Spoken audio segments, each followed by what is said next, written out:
Hello, friends. I'm Dr. David Litwa, and this is the next session in How the Gospels Became History, Jesus and Mediterranean Myths.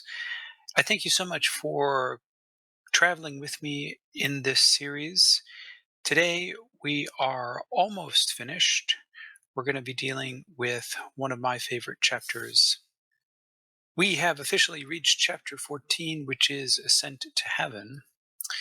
And I dealt with this topic a little bit in my book, Jesus Deus, in chapter 5, because ascent and resurrection are for the early Christians, that is, the earliest Christians, before we get to Luke. Ascent and resurrection are basically two sides of the same coin. When Jesus is resurrected, it is an ascent to heaven. And in John, the resurrection is sort of a slow ascent to heaven. Jesus says, I am ascending to my Father and your Father, but he's just been raised. The Gospel of Luke is the only gospel to actually formally and clearly separate a resurrection from an ascension, and to separate them by a concrete period of days, namely 40 days. Now, when we're talking about ascent, we are literally talking about a physically being lifted up on a cumulonimbus vehicle. Literally, a mass of condensed water vapor takes Jesus up to the sky, and he disappears after a cloud blocks him from view. That's what Acts says, which is the continuation of Luke. Um, it is surprising on one level because it's not the sort of thing that people today would believe. Frankly, a lot of us don't even believe that heaven is up anymore. And so it's all a bit strange. But when you look at ancient historiography, it is possible to portray an ascent to heaven, and a literal one. Now, what's interesting is that a lot of ancient authors are going to have a lot of hedging, but historians and even good historians still portray the heavenly ascent of Heracles, as we see in Diodorus of Sicily. We have the heavenly ascent of Moses, or the rapture of Moses in Josephus, also involving a cloud. We have Cicero attesting that Romulus ascended in a cloud, and Cicero is not your average fabulist. In fact, he's not a fabulist at all. He's telling what he considers to be straight up Roman history. And the interesting thing about Cicero is that Cicero is, of course, well aware that an ascent to heaven sounds like a fable. He has all of the hesitations any modern author would, but the ascent of Romulus for him is his own tradition. And so he seeks to defend it. And one of the ways that he defends it is by saying that it occurs in historical time. And historical time for the ancients begins with the period of the Olympiads. The Olympiads are periods of 4 years because, as in modern times, the Greeks celebrated the Olympic Games every 4 years. And so they dated their time. They created their calendars around these 4 year periods called Olympiads. And the first Olympiad was in 776 BCE. And it's Varro who gives us the date of the birth of Romulus and Remus. And interestingly, although he doesn't use, of course, our modern Western dating, we can calculate the exact date of the birth of Romulus and Remus to June 24th, 772 BCE, of course. So, interestingly, Romulus is part of historical time for the Greeks. He's definitely he's in the calendar, and both Greeks and Romans, and Cicero explicitly says this, they assumed that by the time you got to around the what we call the 700s, the people there were just about the same as the people were in the first century BCE. That is, they were intelligent, they were not untrustworthy, they were not credulous, So when they reported something that happened, even though it might seem strange to us, even though it might seem miraculous, it did happen. And that's something that Cicero is willing to bank on. And so if something happens in time that is in datable historical time, that was something significant and important for the ancients.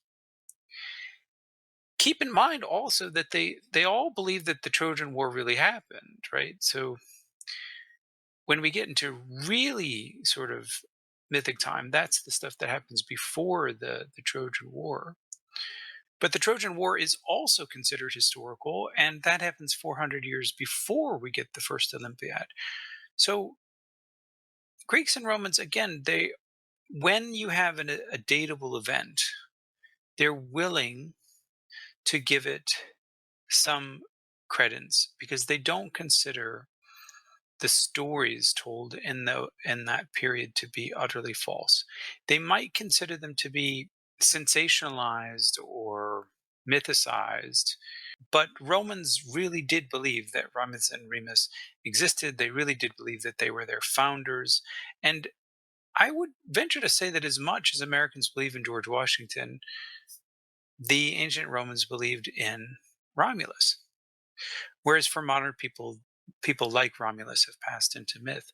That wasn't the case for the ancient Romans. So if an ancient historian said, based on ancient sources, that Romulus ascended to heaven, even people as philosophically clever as Cicero were willing to believe it. And even people as sober minded as Livy were happy to put it in their histories. Now, Josephus, who's writing contemporaneously with the early Gospels, he's not wanting to portray his own Jewish stories as myths, but he still has to say something about the end of Moses. And he does so somewhat coyly, but I think, or my reading at least of Josephus, is that he wants his Greek and Roman readers to understand Moses as a sort of divine man, as a sort of man who was deified, and deified men have mysterious deaths. And so the way that Josephus describes Moses' death is that a cloud comes over him and he disappears into a ravine. And from that point, it was said that he was taken back to the Godhead, retracted back into divinity. And it's a story that would definitely have reminded the Romans of Romulus. Just as Romulus was the founder of Rome, Moses was the founder of the Jewish people. And so his death story, if it's not really a death, would logically resemble or even surpass whatever the Romans had.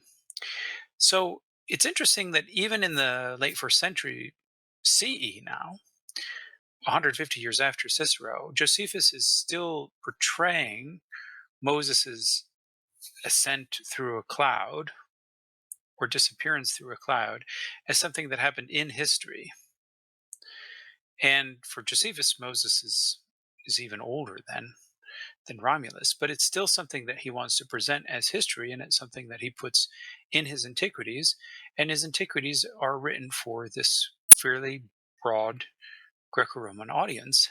And Josephus wanted that audience, or at least aimed for his implied reader to believe this story about Moses's disappearance by means of a cloud. So when the gospel writers are saying something similar about Jesus, they're not all in mythical territory. They're not in completely left field. They are still within the codes and modes and templates of ancient history.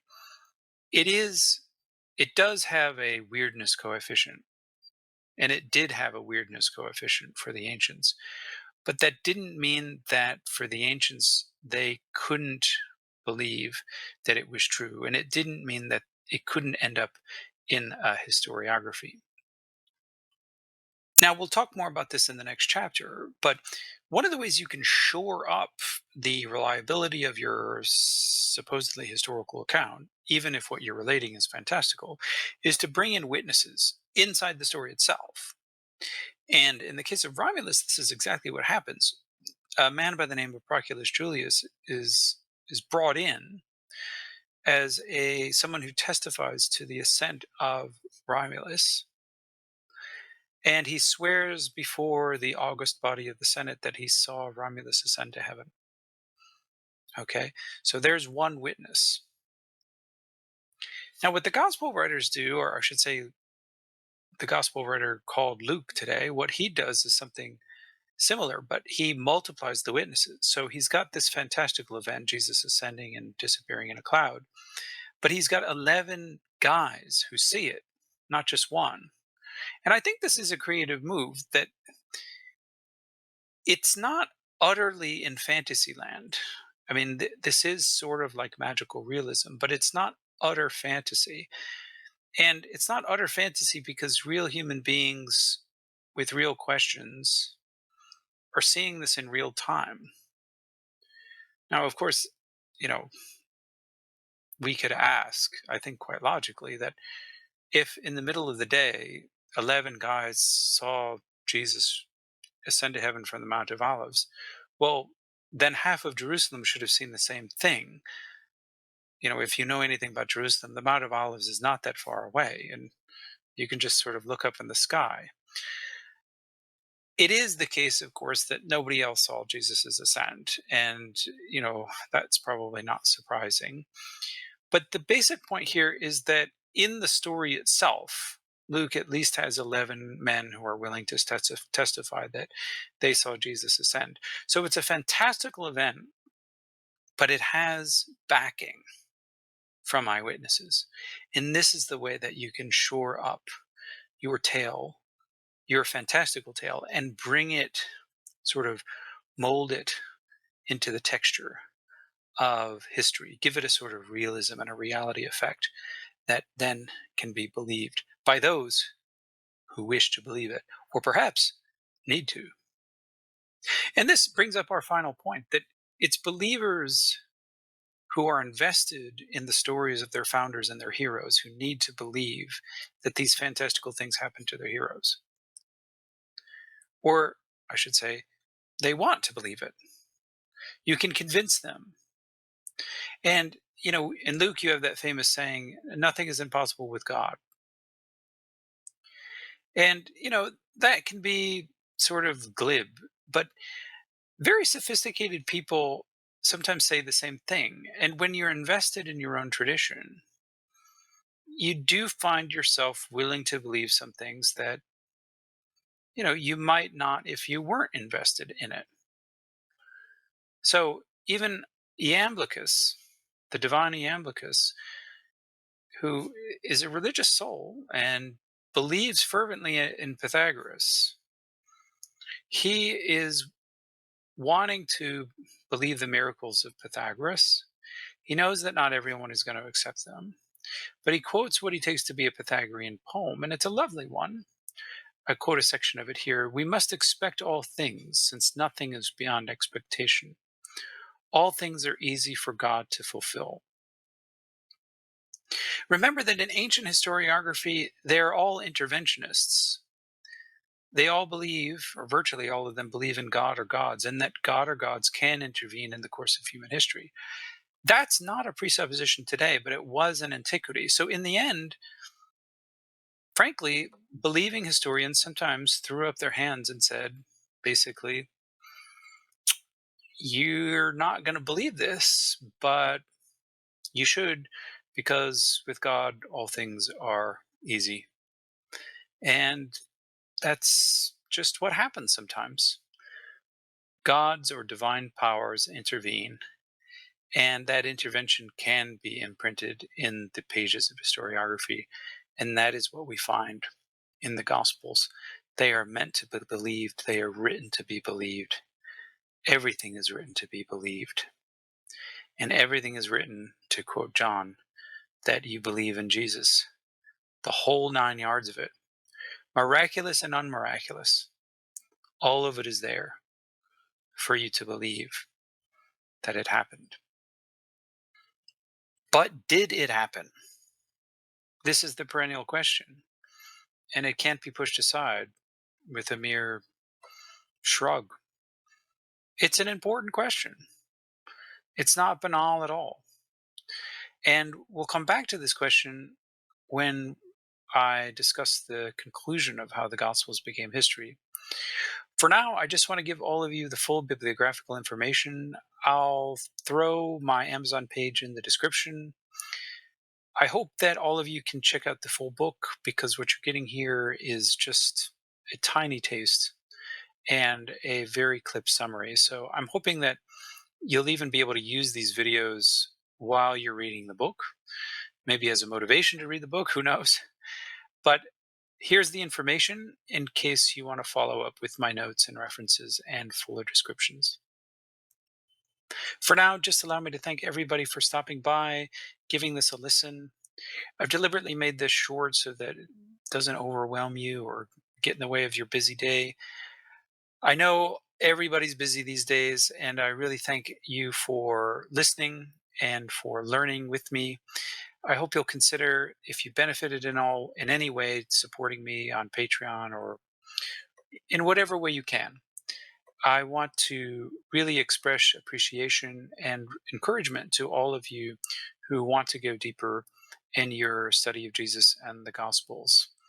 Everyone, take care.